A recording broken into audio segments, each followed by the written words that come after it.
Vamos lá, Rogério. Então, para começar esse bloco na prática, como é que seria comunicação e treinamento no setor público, na candidatura, executivo, legislativo? Vamos lá, vamos explorar isso. Então, na candidatura, eu preciso primeiro ter uma equipe que saiba como se portar. Uma equipe treinada para saber como tratar as notas fiscais, que saiba como comunicar a todos os fornecedores o que deve ser feito, o que é esperado deles. Então, a gente fala de programa de compliance durante a própria candidatura, também e principalmente, todos falando a mesma língua, porque não posso ter um funcionário da minha campanha que atue super corretamente e o outro que já não é nem tanto, e o outro que é só aquele lá só para fazer coisa que ninguém quer saber como é que foi feito. Isso não pode existir. Concordo. Tudo eu tenho que poder dizer como foi feito, de que maneira aquilo surgiu e dar transparência e publicar tudo. E hoje a internet está aí ao alcance de qualquer um, de maneira super barata ou até mesmo gratuita, para que seja dada essa transparência. Aí a pessoa que foi eleita, para que cargo for, o treinamento é essencial. Eu vou treinar em cima do meu código de conduta, em cima das políticas, dos procedimentos, daquilo que foi estabelecido como verdadeiramente essencial. Se eu estiver falando de um parlamentar, então vai ser o gabinete do parlamentar, cada um deles. Se eu estiver falando de um governo, de uma prefeitura, de um governo de estado, de um país, eu vou estabelecer um programa de compliance muito mais amplo, com definições estritas daquilo que eu admito, daquilo que eu não admito.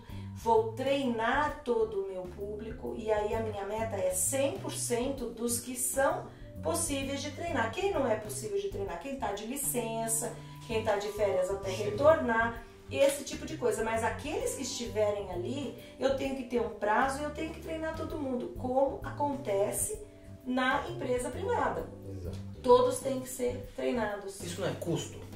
Não vai aumentar o valor? Eu vou falar para você, essa pergunta é fundamental. Sim, é custo. Mas, primeiro que dá para fazer a baixo custo. Você consegue treinar uma leva e essa leva vira multiplicadora e os multiplicadores repassam. Primeiro ponto. Segundo ponto, é investimento. Isso. Porque você vai economizar muito lá na frente, seja em honorários de advogado, seja em processos judiciais, seja em desgaste. Manutenção do seu nome. Manutenção, a reputação. Exato. Quanto é que vale Tem preço. o nome de uma governo pessoa mesmo. Respeitada, de um governo. Isso. Veja que a gente só cai na transparência internacional, que é um outro tema para a gente conversar aqui. Com certeza. Estou falando aqui do país, né? E isso, quando eu consigo fazer um bom trabalho, isso chama investimento para aquele país, para aquele estado.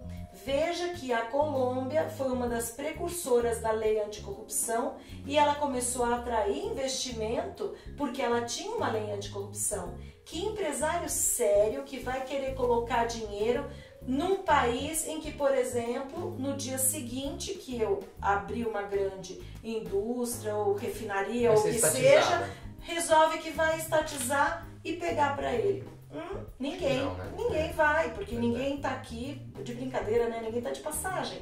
Então é essencial que eu tenha treinamento, que eu tenha um sistema de comunicação. Eu preciso comunicar aos meus colaboradores, aos meus munícipes, se eu estiver falando do município, a todos os membros daquela comunidade, o que eu estou fazendo, quais são os objetivos, qual é a minha proposta, como eu pretendo atingi-la. Então, o treinamento, ele tem duas facetas. Ele tem o treinamento que visa passar conteúdo, a passar conhecimento, e tem o lado da comunicação, que é não só eu dar conhecimento, eu dar notícias, mas eu também comunicar ao entorno aquilo que eu estou fazendo, por que eu estou fazendo e como eu estou fazendo. não me parece possível que eu tenha um agente público em qualquer nível que não tenha essa preocupação de dar satisfação ao povo daquilo que ele faz. E não é o que a gente vê em todos os casos. Então esse é um elemento que me parece essencial. Treinamento para que todo mundo tenha uma linha de conduta, que saiba como se portar, saiba como agir em qualquer circunstância, independentemente do governante de plantão. Se falássemos de uma empresa, ia falarmos do treinamento interno e do treinamento externo, dos terceiros que vão ser contratados. Excelente ponto. Excelente. Que são os que a gente chama de TPIs, que são os Third Party Intermediaries, ou aqueles que têm um relacionamento com o poder público e muitas vezes eles são representantes de outros players desse mercado. E aí a gente acaba lembrando, né, sem sombra de dúvida, do FCPA Blog, que é o blog do FCPA, em que você tem do lado direito, no canto superior direito, um espacinho para um campo para pesquisa, você coloca lá Top 10. Então, os 10 maiores. Aí vem os 10 maiores casos. Condições. E você vai verificar que dos 10 maiores casos, em 10 deles existe envolvimento de terceiro. Se nós pegarmos a Lava Jato, que é o exemplo que a gente tem aqui concreto, que dá para estudar, que tem série na TV, que tem livro, tem reportagem, filme, etc., a gente vai constatar o quê? Sempre tem um terceiro, é o laranja, e aí é aquilo, né? É uma empresa que não tem estrutura para prestar aquele serviço, não tem pessoal suficiente, não tem lastro patrimonial suficiente. Como é que ela se mete num negócio desse? Ela tem acionista interessante. Então, pois é. Aí é que tá, né? Assim, o que as pessoas imaginam? Que ninguém vai achar, que ninguém vai descobrir. As pessoas às vezes me passam uma ingenuidade, e para que ninguém pense que nós somos ingênuos, né? Nessa nossa fala aqui tão lúdica, né? Parece que nossa, eles vivem no mundo das nuvens, né? Unicórnios, né? Unicórnio, né? É muito importante a gente dizer o seguinte: primeiro, que o compliance officer, antes de tudo, tem que ser um forte, tal qual o sertanejo, né? Segundo, ele tem que ser crente de que vai dar certo, crente, otimista, de que se ele fizer o melhor trabalho possível, as coisas melhorarão. Um otimista consciente. Então, um otimista consciente é aquele que trabalha com base em dados da realidade. A gente não pode se iludir, mas a gente tem que acreditar que é possível melhorar. Porque essa, vamos dizer, mania tupiniquim de nada vai dar certo, aqui não tem jeito mesmo, não vai resolver de jeito nenhum, para que estamos falando disso? É o que faz com que as coisas continuem, permaneçam erradas, para a gente ficar falando delas. Então eu tenho que ser o agente de mudança para aquela mudança que eu quero ver, para aquele país que eu quero para os meus filhos, que eu quero para os meus netos. Então não existe ingenuidade aqui, existe sim otimismo e muito trabalho duro, todos os dias. Todos os dias, quando eu saio da minha cama, eu tenho que ter a certeza de que eu posso fazer a diferença, de que eu posso melhorar aquele ambiente no qual eu estou inserida. Se eu não tiver essa confiança, então eu não consigo fazer o meu trabalho. Claro que eu preciso ter não só a confiança, a autoconfiança, mas a confiança daquele ambiente. Se é uma empresa, a confiança daquela empresa, o apoio, o tone de top da direção, dizendo vai que eu te apoio, estamos juntos nessa, só queremos coisas corretas, e isso tem que estar presente em todas as comunicações. É importante que o tone de top seja sentido pela pessoa que está na posição mais humilde de qualquer organização. O porteiro que vai receber a minha identidade, ele tem que saber exatamente quais são os procedimentos que ele tem que adotar, e o que é esperado dele e aquilo que ele não pode fazer. O carregador de mala do aeroporto é o mesmo exemplo. Para todas as categorias, eu tenho que ter um discurso uniforme. O que eu posso mudar é o meu linguajar, porque obviamente, se eu vou falar com um público que tem menor nível de escolaridade ou menos anos de escola, eu não vou poder usar o mesmo vocabulário que eu uso para me dirigir para um board de uma companhia, para um CEO de uma companhia.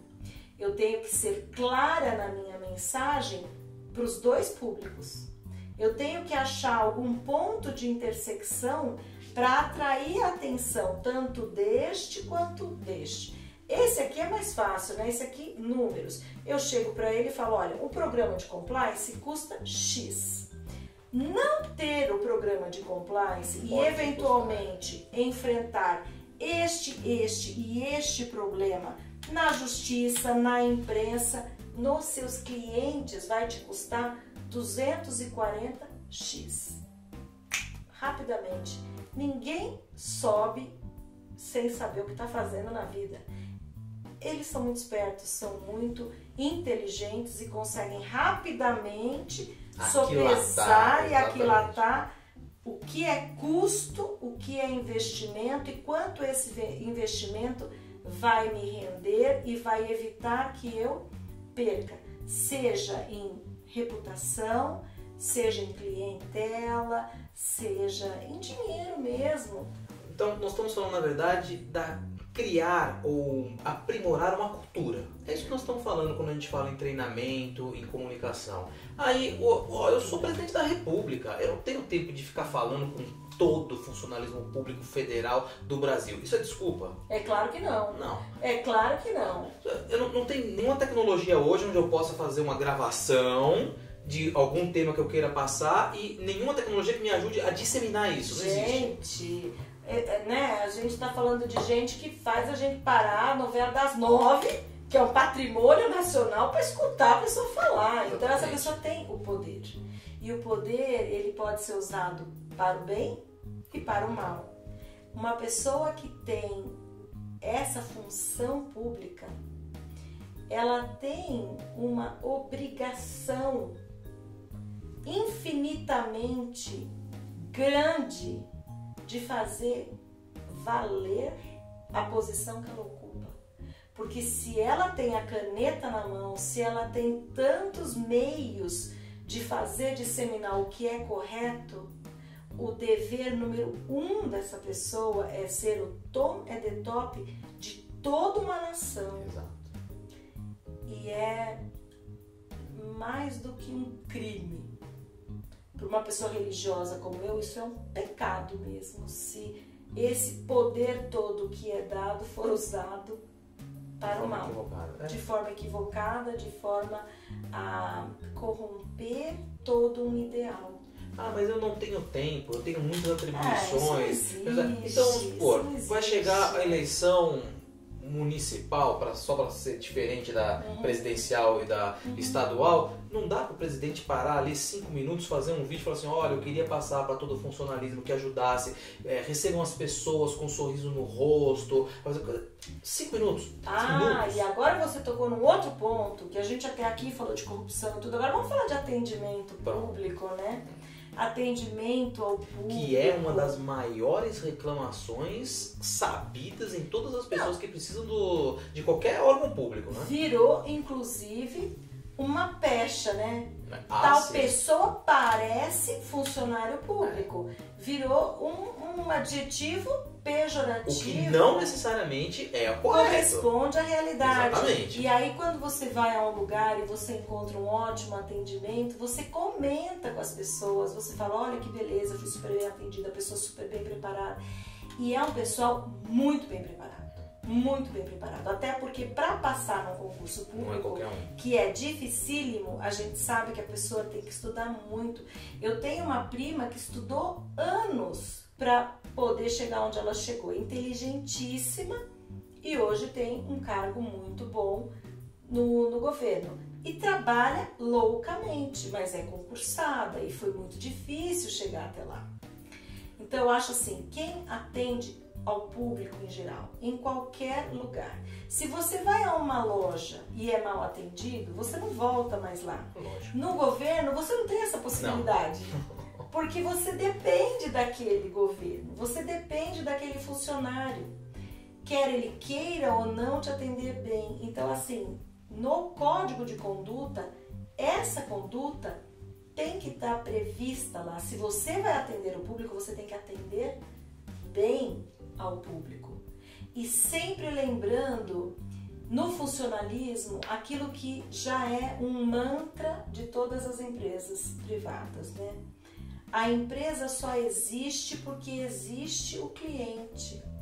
O cliente é o número um, o cliente sempre tem razão, o cliente é aquele que paga o seu salário porque ele existe. Se não existe o cliente, não precisa ter empresa, não precisa ter você, não precisa ter ninguém. O povo. O povo é o cliente do funcionalismo público. Então, independentemente de eu achar que deveria haver, antes de mais nada, uma identificação, porque eu sou o povo, eu hoje estou aqui, amanhã eu estou em outra repartição, buscando também um atendimento, mas é uma questão de servir mesmo. É uma questão de você atender bem aquele que está em busca de alguma coisa que, na verdade, você está lá ou para dar, ou se não puder, porque não é o caso, porque é indevido, o pleito, ou seja o que for, com respeito dizer que não vai.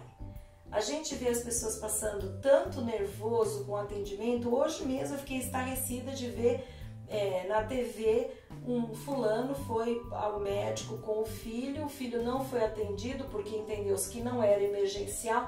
E assim, um médico pode dizer é emergencial ou não é emergencial, mas quando você tem o teu filho com febre, sempre será emergência. Pra gente que não é médico, né? O Lógico. médico pode até ver o filho e falar, isso aqui é a febrinha, porque ele estudou, mas pra quem não estudou, e ali se via que a pessoa não tinha estudo nenhum mesmo, porque o que ele fez? Tacou gasolina e tacou fogo. Então até o repórter falou, bom, se ele estava reclamando do tempo de espera, agora atendimento nenhum. Não tem, fechou. Fechou, porque agora vamos ter que apagar o fogo, vamos ter que resolver as coisas. Mas por que isso acontece? Porque não há uma explicação, não há uma satisfação para aquele que busca aquele atendimento. Eu gosto muito de citar uma frase que eu escutei de uma pessoa que eu admiro muito, que ela fala assim, se você não acha que servir ao próximo é a coisa mais nobre que você pode fazer, então você não tem que trabalhar aqui. Você tem que ser meu cliente, que eu vou ter imenso prazer em te servir. Exatamente isso.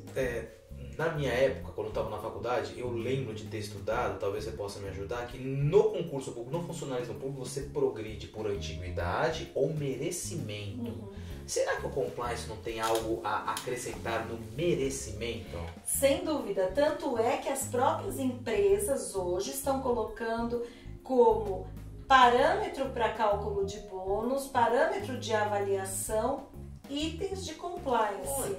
Como é que você foi nos treinamentos? Você compareceu a todos? Você fez prova? Você está compreendendo? Você é um embaixador? Você repassou conhecimento para a sua equipe? Pontos que vão... Exatamente. De maneira concreta, de maneira objetiva, que vão permitir que isso seja efetivamente analisado, mapeado e fica muito mais transparente. Totalmente. Claro que não vai ser só isso, mas é um fator também a ser considerado. No final das contas, na minha época, nós estamos falando do ano 2000 ali, as promoções eram todas por antiguidade, não tinha merecimento, porque não tem parâmetro. Como é que você vai escolher o merecimento, não sei o quê? Todo mundo ia por antiguidade, era sempre antiguidade, sempre antiguidade, sempre antiguidade. Poxa, o compliance está aí exatamente para dar merecimento para as pessoas. O mérito. A gente tem que viver numa meritocracia, as Com pessoas certeza. têm que ter a esperança de que se eu fizer tudo certo, se eu fizer tudo bem, eu vou me dar bem. E não que eu vou fazer todo o possível, sempre o melhor, e vou ver o meu colega do lado se dando bem e com outras armas que eu não quero usar. Né? E um ponto que sempre era colocado, não, mas a meritocracia aqui ela é relativa, porque quem vai dizer que o meu trabalho é menor, o outro... Agora, Com o treinamento do compliance, como a gente estava falando, é muito fácil quantificar isso, né? Você tem como saber se aquela pessoa aderiu à cultura que se está querendo colocar naquela repartição pública, naquele setor. Eu acho que... Mas sem dúvida, e isso para falar o mínimo, né? Porque a gente pode ter pontos em auditorias, o quanto você melhorou de uma auditoria para outra, tudo que você fez em termos de aprimoramento, seja da sua equipe, seja dos seus processos. Análise do canal de denúncia. Sem dúvida, aquilo que você investiu em você mesmo, com estudo, com preparação técnica. Tem um campo vastíssimo. Um mundo para ser conquistado. Vamos passar para o próximo? Sim, claro. Quinto elemento, após treinar, após disseminar, nós vamos fazer o que o candidato ou o eleito deveria fazer? Testing and monitoring and testing control. Ou seja, depois que implementou, depois que passou o que tem que fazer, eu vou tem testar, que saber se é efetivo. Eu vou controlar e vou monitorar para verificar se toda aquela teoria tem aplicabilidade prática no mundo real. E dá para fazer isso no setor público? Dá para fazer isso em qualquer setor, sem dúvida alguma. Em qualquer lugar. Compliance cabe em qualquer lugar. Cabe em qualquer consultório dentário, cabe em qualquer consultório de psicologia, cabe em qualquer lugar mesmo. Não importa que seja você e uma secretária. Sim, dá para fazer. Sim, dá para estabelecer que vai ter nota fiscal e você vai colocar isso na frente de todo mundo. Olha, peça a nota, eu vou te dar a nota. Não tem esse preço com nota, preço sem nota. Não existe isso, porque é o correto. Então, eu vou te dar um exemplo de como é que eu consigo monitorar. Eu posso ter todos os testes de compliance, eu posso ter um modelo de prevenção de delito, que, por exemplo, é o que é estabelecido na lei chilena, que traz o modelo de prevenção de delito, que traz uma série de procedimentos e de controles que eu tenho que ter nas diversas áreas de atuação de uma empresa, de uma organização, de um partido político, de uma igreja, do que for, e de que maneira eu vou fazer as medições. Eu tenho indicadores, eu faço medição desses indicadores, eu tenho reunião para discussão dos indicadores, eu tenho plano de ação para melhorar esses indicadores. O que não faltam hoje são elementos concretos de administração para auxiliar o bom administrador, o bom gestor da coisa pública a fazer a coisa correta. Basta um pouco de vontade. Muita vontade, muita força de vontade. É aquilo que eu falei, você tem que acreditar todos os dias que é possível fazer o certo, que é possível fazer melhor e trabalhar para isso, mas você tem que acreditar. Senão, não dá. Então aqui a gente fecha o quinto elemento e ficam faltando apenas dois. Issue Management e Reporting. Que nós vamos tratar no próximo bloco. Perfeito. Maravilha. iComply, aprimorando pessoas, fortalecendo empresas.